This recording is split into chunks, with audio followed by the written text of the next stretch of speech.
Tidak semua perjalanan menuju tempat kerja dimulai dengan langkah kaki. Ada yang dimulai dengan keberanian, kesabaran, dan semangat yang tak pernah padam. Setiap hari, ia menempuh perjalanan dari Bogor ke Jakarta, melewati jarak dan waktu yang hanya bukan sekedar bekerja, tetapi untuk membuktikan bahwa pengabdian tidak mengenal batas. Ia adalah bagian dari wajah ASN yang tangguh, inklusif, dan penuh dedikasi. Karena menjadi ASN bukan hanya soal hadir, tetapi tentang memberi makna dalam setiap langkah. Dengan kursi roda, ia melintasi jarak bukan sekedar menuju kantor, tapi menuju cita-cita.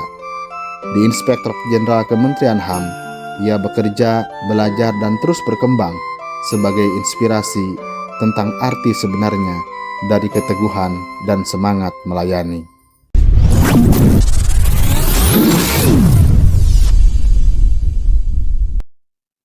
Baik, Assalamualaikum warahmatullahi wabarakatuh, sobatan semua. Alhamdulillah hari ini Rabu 8 Oktober 2025, Inspektorat Jenderal Kementerian Hak Asasi Manusia menyelenggarakan podcast pertama dengan alur temanya terkait suara integritas.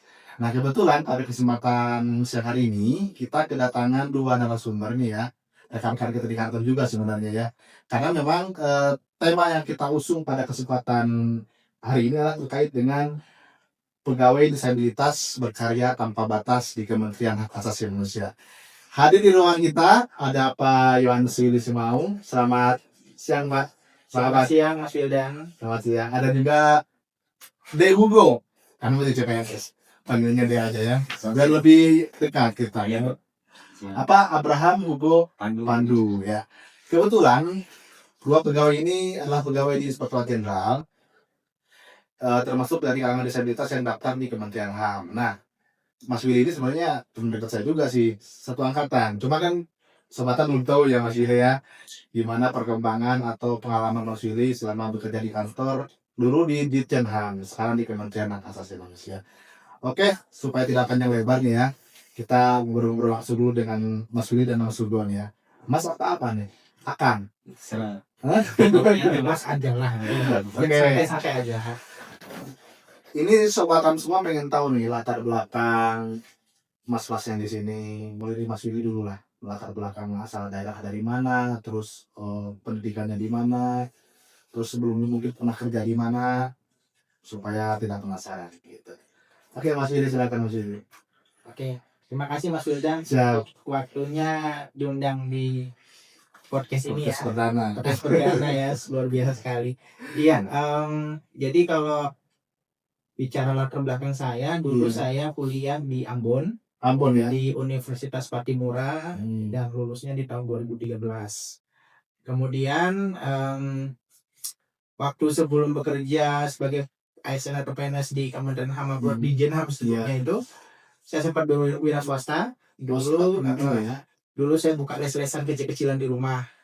Jadi saya ngajarin itu dari tingkatan SD sampai SMP untuk mata pelajaran matematika dan bahasa Inggris. Jadi tantangannya dulu latar belakangnya tuh sebelum kesini sempat beberapa kali dicoba tapi gagal gitu. Oh, jadi daftar PNS pernah berkali-kali juga ya. Tapi belum waktunya mungkin waktu itu. Iya. Kalau Mas Hugo sendiri di mana Mas Hugo? Oh iya, sebelumnya terima kasih udah diundang. Iya. Jadi saya lulusan dari Universitas Gadjah Mada, UGM ya. UGM, ambil jurusan Ilmu Internasional. Sebelum jadi ASN, saya kebetulan banyak bekerja juga sebagai di swasta, pernah wira swasta juga, Pernah juga. dan pernah nyoba ASN juga sebelum ini. Jadi udah beberapa kali, kebetulan rezekinya baru tahun ini. Sebagai ASN. Alhamdulillah ya. Alhamdulillah. Jadi langsung di Kementerian HAM. Kalau ini memang Mas Willy asli kader Kementerian HAM. Kalau kita kan sempat di Kemenkumham dulu. Baik, Mas Willy kan dari Ambon tuh. Iya. Ini sorry ya, Mas Willy kan disabilitas misalkan. Kenapa waktu penempatan kok milih ke Jakarta? Tidak ke Ambon aja biar kampung dekat rumah gitu. Jadi ceritanya gini Mas Wildan. Dulu itu waktu kita ya, kan Mas Wildan juga saya. Iya. Dulu itu kita waktu tes CPNS itu tidak tidak bisa memilih mau Iya. makan di mana. Jadi Nah. kita harus mengikuti ketentuan dari pusat. Oh gitu. Jadi kita bikin surat keterangan tanda tangan di situ bahwa bersedia ditempatkan di mana saja, Iya. ya kan. Dan ya puji Tuhan waktu itu akhirnya dulu sempat sih ada wacana saya akan ditempatkan di PPSDM di Cinere. Cinere. Tapi kemudian mungkin dari pertimbangan beberapa pimpinan, mungkin melihat dari kondisi dan medan di sana yang cukup berat, mungkin akhirnya didapatkannya ke Dijenham gitu. Ya seperti itu. Jadi ya bukannya ya memang mau, siapa yang nggak mau gitu kan, dekat dengan keluarga, dekat dengan kampung halaman, tapi ya karena kondisi harus menyesuaikan dan mengikuti prosedur yang ada, ya Iya, tetap harus siap siap di mana saja. ditempatkan di mana Luar saja. biasa ya. Ini jadi inspirasi bagi kita nih. Jangan sampai karena kita ini disabilitas kita manja gitu. Ya. Saya pengen di tempat lain saya, nggak gitu juga ya. Tetap menaati peraturan yang ada itu ya. Mas Ugo pun sama ya. Kebetulan kalau yang kami yang aturan 2024 ini kan waktu tes masih namanya Kementerian Hukum dan HAM. Iya, iya. Nah, saya juga nggak bisa pilih ditempatkan di mana saja. Kebetulan waktu itu formasi disabilitas bukannya untuk di kantor wilayah. Tapi kebetulan karena dipecah kementerian, nah kebetulan saya dapat rezekinya ditempatkan di Kementerian HAM. Pusat ya. Iya. Oke. Tambahan dikit, kalau dulu kami juga waktu di tes itu saya juga ambil formasi disabilitas. Analis hukum itu tidak ada juga di wilayah. Oh iya, adanya di pusat aja, jadi nggak ada di Kanwil ya. Tapi waktu itu pernah nggak orang Kanwil nawarin, Mas Willy udah di sini aja di Ambon? Nah justru menarik nih, lucu. Jadi gimana? waktu tes itu malah orang Kanwil pun bingung. Loh, kami di sini tidak menerima konfirmasi disabilitas, Mas. Waktu ada verifikasi faktual tuh. Ya, Kanwil biasanya ada verifikasi ya. Ada verifikasi faktual, jadi pemberkasan secara langsung kan. Waktu saya datang, mereka kaget loh. Kamu tidak menerima nih informasi disabilitas. Hampir saya jelaskan dong. Iya, hampir. Terus saya jelaskan loh. Ini kan saya daftar analis hukum informasi disabilitas untuk seluruh Indonesia. Bukan di Kanwil gitu. Dan kebetulan ada pengawas dari pusat kan. Waktu itu ada Pak Asep tuh. Nah, Pak Asep Pak Asep juga akhirnya menjelaskan bahwa memang ini memang aturannya harus verifikasi di Kanwil walaupun memang formasinya untuk pusat. Iya, begitu. Akhirnya setelah dijelaskan baru oh iya gitu. Hampir aja gitu kan. Ya itu misinformasi. Informasi pusat. Iya. Jadi secara kasarnya mungkin hampir mau ditolak tuh itu ya. Ya untung kita bisa bargaining dengan ini. Dan mungkin mereka juga belum membaca secara detail. Iya. Mas Ugo lancar-lancar aja ya. Alhamdulillah lancar. Kebetulan kemarin kalau pengalaman saya tesnya di Surabaya. Iya. Di Surabaya lalu setelah tes keterimanya, lalu nggak tahu kenapa langsung ditempatkan di Kementerian HAM. Kebetulan di Kementerian HAM kan waktu itu cuman menerima di alokasi di pusat, jadi semua PNS yang ditempatkan di Kementerian HAM semuanya ditaruh di kita. Oh iya, baik. Luar biasa memang ya kisah inspirasinya. Jadi walaupun dari daerah, tapi nggak apa-apa penempatan pusat tetap kita ikuti aturan yang ada ya. Baik, berjuang ya. Selanjutnya nih Mas Willy, Mas Ugo, terkait posisi penempatan. Sekarang Mas Willy itu kan di Sekretariat Inspektorat Jenderal. Nah, di bagian apa Bang Willy sana penempatannya? Jadi saya sekarang itu ditempatkan di bagian program dan pelaporan, PPL ya. terutama untuk tim perencanaan anggaran. Berarti kalau orang perencanaan harus visioner. Iya, harus visioner, harus detail, harus betul-betul teliti. Iya. Karena menyangkut anggaran satu inspektor jenderal ini yang harus betul-betul membaca masa depan. Betul. Apa yang dibutuhkan ke depannya. Iya. Di PPL berarti di bawah Pak Roni, betul. Pak Roni adalah Kabak Kadi. Kalau Mas Ugo di mana Mas Ugo? Kalau saya kebetulan ditempatkan di bagian TU wilayah 1. TU-nya wilayah 1. Jadi tugasnya membantu kinerja auditor lah, untuk hubungan administrasi dan segala macam. Dua-duanya analis hukum jabatannya ya? Saya analis hukum. Kalau saya analis kebijakan. Oh, analis kebijakan. Pendaftarannya gitu. Iya. Baik. Sesuai passion nggak sih penempatannya? Atau dinikmati saja? Sebenarnya gini ya, kalau passion sebenarnya lebih ke hukum sih kalau saya. Iya. Cuman kadang-kadang saya merasa bahwa sebagai pelengkap mungkin ya, artinya bahwa mungkin berapa tahun kemarin sudah banyak di teknis nih. Iya, sama. Saya pengen coba hal yang lain Hal gitu yang kan, lain. yang betul-betul bisa melengkapi. Artinya bukan hanya bisa secara dalam hal bidang teknis, tapi secara administrasi juga Iya. bisa menguasai, artinya juga melengkapi agar ke depannya tetap tahu ya Hmm. ketika diberikan amanah yang lebih tinggi kan sudah cukup paham lah ya. gitu lah, Karena cukup lengkap. kalau ASN itu memang segala bidang harus Betul. tahu. Jadi gimana? Siapa tahu nanti Mas Willy jadi dirjen, Mas Ugo jadi Amin. sekjen kan, tahu jadinya ngurusin SPG itu seperti apa. Ya. Mas Ugo sama kan di TU juga ya, Betul. TU ya. Ah. Latar belakang padahal sarjana hukum. Sarjana MH malah ya. kalau saya sarjana ilmu politik. Oh, sarjana ilmu Iya. politik. Oke. Baik, Mas Willy dan Mas Ugo. Menurut Mas Willy sama Mas Ugo nih terkait dengan sarana dan prasarana aksesibilitas untuk disabilitas seperti apa? Kasih dulu nih. Iya, Mas Willy dulu. Kalau saya mungkin kan udah lama ya. Iya. Lama di sini dari tahun 2000 ya. 2020. Udah 5 tahun. Secara garis besar sekarang itu udah mulai banyak perkembangan, sudah mulai banyak yang diperbarui. Dulu kan mas awal itu kan nggak ada poli disabilitas, terus Iya. jalanannya juga masih ya saya sendiri pun walaupun pakai token tuh mungkin Mas Yudan juga Iya, tahu iya, kan iya. bagaimana tantangannya naik turunnya, pernah juga jatuh gitu kan Iya. dulu karena ya mungkin lantainya masih licin seperti itu. Tapi ya sekarang sudah mulai bagus, sudah mulai diperlengkapi, toilet disabilitas juga udah nyaman gitu kan. Nah cuman mungkin ya harapan saya ke depan dari segi sarananya mungkin bisa dilengkapi mungkin dengan kursi roda listrik gitu kan, supaya Oh iya. kadang-kadang juga bisa Supaya bisa gerak sendiri ya. iya kadang-kadang kan untuk mobilitas gitu kan. Kalau pakai tongkat agak khawatir juga karena kadang-kadang ada beberapa bagian memang harus hati-hati nih karena agak licin gitu, misalnya mau kamar mandi gitu kan, kadang-kadang orang keluar mungkin agak basah-basah. Nah itu tantangan saya di sini tuh.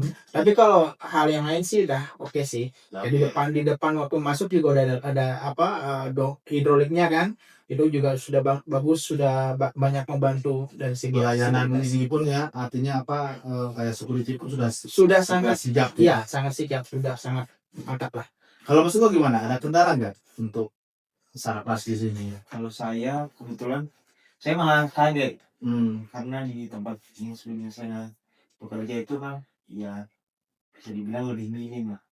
Iya. Ada akses buat disabilitas, tapi di Kementerian HAM ini saya lihat sudah mulai berkembang dan juga lebih baik lah kalau dibandingkan tempat saya ini. Dan mungkin harapannya ya diperbarui dan diperbagus lagi lah supaya Iya. seperti orang-orang yang seperti kita ini bisa Iya. mudah Supaya lebih mudah aksesnya ya. aksesnya. Iya. Mungkin satu lagi Mas, Siap. So, kayak misalnya absensi kan. Hmm. Kalau dulu kan kita ada khusus tuh yang untuk Oh, disabilitas, iya. tapi sekarang sudah tidak aktif. Nah mungkin Iya, bisa iya. tuh diaktifkan lagi untuk absensi khusus itu. Artinya bukan apa ya, supaya kayak saya kan agak susah tuh duduk Iya, iya. berdiri, biar Mas Ugo juga kan, jadi bisa kita lebih nggak antri berdiri terlalu lama gitu kan. Mungkin bisa ini jadi Mas Ugo. Iya, saya sering lihat Mas Willy kalau absen itu semacam semuanya agak kesusahan karena Iya. harus berdiri, Iya. terus masih mending kalau si mesinnya misalkan Iya. respon ya. Ini kadang-kadang lama. Iya, antri lagi kan Mas Ugo, apalagi kalau harus antri kan mungkin butuh. Iya. Butuh. Baik. Kemudian bisa dimasukkan ya nanti ya buat bagian kepegawaian terkait dengan absensi untuk Iya. penyandang disabilitas supaya lebih permudah kembali ya. Yang penting udah harinya pun udah Iya. alhamdulillah begitu kan. Betul. Bisa diterima di sini sebenarnya udah Iya. Syukur banget.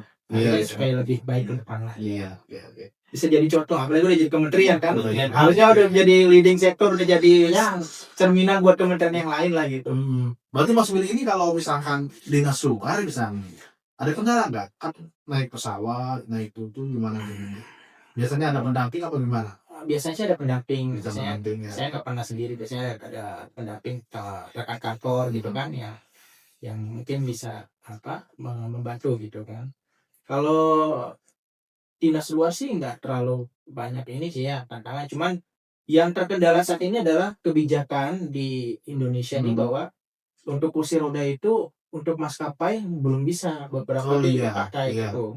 Nah itu kedepannya harus jadi diskusi dan analisis pertama sih, karena itu kalau di luar negeri kayak kemarin saya pernah pengalaman kan dinas ke luar negeri justru mudah, artinya kursi roda listrik tuh bisa naik gitu kan, Iya. bisa masuk bagasi tanpa bayar. Nah kalau di sini nih agak ya itu Birokrasinya ya. birokrasinya agak susah. Kita dulu pernah kemana ya Bang ya? Eh, Dari ya apa Makassar ini? iya kita Iya kan? pernah ke dari Itu lumayan juga tuh bandaranya kan Iya. ekskursi lunas. dan kursi rodanya pun kecil waktu itu kecil Iya banget. iya. Duduknya bisa sampai waduh ya itulah mungkin harus banyak Iya, dibenahi betul. lah sarpras di pelayanan publik di kita Iya, harus iya. perlu dibenahi. Setahu saya dulu Pak Menteri pernah bikin kerjasama sama Garuda tuh. Ya mungkin salah satu bagian daripada kerjasama terkait itu kayaknya akses untuk disabilitas di penerbangan juga supaya lebih maksimal ya. Baik terakhir terkait keluarga nih. Gak apa-apa curhat sedikit ya. Iya. Maksudnya rumahnya di mana? Aduh jauh mas. Jauh. Jadi tempat tinggal saya yang berdua lah kita ya kan. Iya iya. Kita tempat tinggal saya melewati 3 provinsi. 3 provinsi. Ya, jadi Jakarta, Banten, Jawa Barat. Wah 3 provinsi. Gunung Sindur. Gunung Sindur. Iya, Iya. Gunung Sindur, komplek perumahan Kementerian HAM di Berarti tiap hari Sindur. jemputan. Naik jemputan bus Jemputan. jemputan. Maksud lo di mana maksud lo? Saya lumayan jauh juga, saya di Banten di Tangerang. Banten. Iya. Ternyata ini sobat Hub semua orang Jawa Barat, semua orang Banten. Iya. Berarti naik jemputan juga? Naik jemputan juga. Jemputan. Iya. Jam berapa dari rumah itu berangkat? Jadi kami itu pasukan takut gelap mas. Takut terang. Nah, jadi berangkatnya sebelum terang, pulangnya nggak kelihatan terang juga. Angkatan 66 ya? Iya, 66. Berangkat. Jadi pulang jam 6 ya. Nggak pernah ketemu matahari. Itu mataharinya nggak kelihatan gitu. Jadi ya begitulah. Tapi kuat ya. Maksudnya Mas Willy kan naik bis lumayan tuh agak Iya. susah tuh. Terus kadang-kadang kan kalau Gunung Sindur tuh nggak bisa ditebak. Kadang nyampe maghrib barangnya Iya. bisa. Iya. Itu tapi aman maksudnya nggak kerap. Kadang-kadang sih keram kalau misalnya dalam kondisi tertentu gitu kan, misalnya kelamaan atau mungkin cuaca yang terlalu dingin gitu bisa ya, tapi berusaha untuk bagaimana bisa menyesuaikan aja mas dengan kondisi tersebut ya. Artinya dari segi saya sendiri secara pribadi gitu kan, misalnya istirahatnya cukup, jangan terlalu banyak begadang dan segala macam. Tapi mungkin kalau dari segi akses memang sih agak kendala gitu kan, naik busnya kan kaki saya harus dibantu untuk naik gitu kan. Ya harapannya ke depannya bisa akomodasi yang lebih fleksibel lagi lah. Jadi aja mobilnya udah kecil ya. IS gitu ya. Ya, Lainnya itu harapan sih ya. Harapan dulu ya. Di Kalau perjalanan terwujud ya syukur gitu Iya. kan. Ya. Syukur-syukur lah dia punya sendiri. Ya tapi sejauh ini cukup terbantu sih dengan adanya akses bus jemputan, artinya lebih memudahkan dari kantor ke rumah gitu kan. Jadi saya nggak terlalu karena pusing gitu. bisnya itu depan rumah Mas Betul. Willy kan. Betul, Nah, langsung itu turun di ya. depan rumah, jadi cukup memudahkan. Mas Hugo sendiri akses dari rumah ke kantor gimana Mas? Wah kalau saya lumayan jauh, Apa? tapi ya saya nikmati aja. Saya dari rumah naik kendaraan motor dulu ke Pakai motor? iya ke stasiun Rawabutung. Kebetulan kan bis yang dari Gunung Sindur itu lewat Oh, lewat stasiun kan? Rawabutung. Iya. Jadi saya ikut di situ. Berarti nyambung dulu ya. Di rumah berangkat berapa berarti? Biasanya sih 4:30 gitu. 4:30. Iya. Berarti sholat subuh di dalam dong. Pokoknya bisa azan subuh, sholat subuh langsung. Oh iya, luar biasa ya. Tapi memang awal-awal capek ya, tapi lama-lama terbiasa juga kan. Ini memang harus dinikmati ya apalagi. Iya, memang gitu. Prinsipnya harus dinikmati. Iya. Pekerjaan apapun yang kita jalani kalau kita Alasannya rasa syukur sih. Iya. Iya. Itu harus perbanyak bersyukur tentunya ya. Sobat semua luar biasa. Mudah-mudahan kisah beliau-beliau ini para pegawai Inspektorat Jenderal bisa menginspirasi pada kita semua bahwa dengan segala keterbatasan yang ada, walaupun kondisi terbatas misalkan karena disabilitas, tetapi tidak menutup peluang ya untuk berkarya di kantor kita ini ya. Jadi jangan sampai karena alasan disabilitas akhirnya jadi manja begitu. Tapi justru itu menjadi sebuah tantangan bagi kita untuk menunjukkan bahwa kita juga bisa berprestasi seperti yang lain. Betul. Sebelum tutup ada ini dulu, prakata dulu. Mas Willy harapan ke depan seperti apa? Barangkali Mas Willy mau saya menjadi kakak Maluku nanti ya. Luar biasa. Soalnya Maluku belum ada kakak dulunya Mas Willy. Sudah kerja ya, bukan kata wilayah. Nah itu ya harapkan kita ke malaikat ya. Gimana Mas Willy harapan ke depan Mas Willy? Ya harapan kedepannya sih agar artinya kedepannya bisa mencapai jenjang karir yang lebih baik ya. Iya, Itu iya. pertama pastilah, semua orang pasti membutuhkan itu. Terus yang kedua agar Kementerian HAM ini kedepannya bisa menjadi role model, Iya. menjadi contoh. Artinya ketika kita berbicara HAM untuk instansi lain, harus dulu perhatikan HAM Kita, untuk iya. pegawainya, Ah. secara internalnya diperhatikan semuanya sampai betul-betul bisa, oh iya yo, ini contohnya betul-betul Kementerian HAM yang bisa menjadi basic baseline bagi ke instansi-instansi yang lain. Itu sih harapan saya Ya. dari segi jenjang karir, jangan lagi melihat atau diskriminasi, jangan ada itu lagi di sini gitu. Baik itu dari segi suku, agama, atau apalagi ke kondisi disabilitas, jangan lagi itu. Luar biasa. Mas Hugo, Harapannya gimana harapan ke depan Mas Hugo? mungkin hampir sama Pak Willy tadi. Ya harapannya kami yang disabilitas ini dikasih ruang aja sih buat berkarya dan dikasih kesempatan, dan semoga bisa dengan kesempatan itu kami bisa menginspirasi yang lain, juga bisa memberikan syukur-syukur bisa memberikan nilai tambah. Iya. Terus yang paling penting adalah ya tadi kita berharapnya Kementerian HAM ini bisa jadi role model, terutama buat para kelompok seperti kami ini yang dibilang kelompok rentan Pak ya. Kelompok rentan, semoga dengan Kementerian HAM ini menjadi role model tempat akses buat penyandang disabilitas yang lebih bagus. Kita kemudian bisa jadi contoh untuk Bisa yang karya juga ya, luar biasa. Baik, terima kasih Mas Willy, terima kasih Pak Sultan waktunya. Mudah-mudahan nanti kita ketemu lagi di tema yang lain ya, dalam podcast Suara Integritas Inspektorat Jenderal Kementerian Hak Asasi Manusia. Demikian, terima kasih. Assalamualaikum warahmatullahi wabarakatuh. Salam kelima.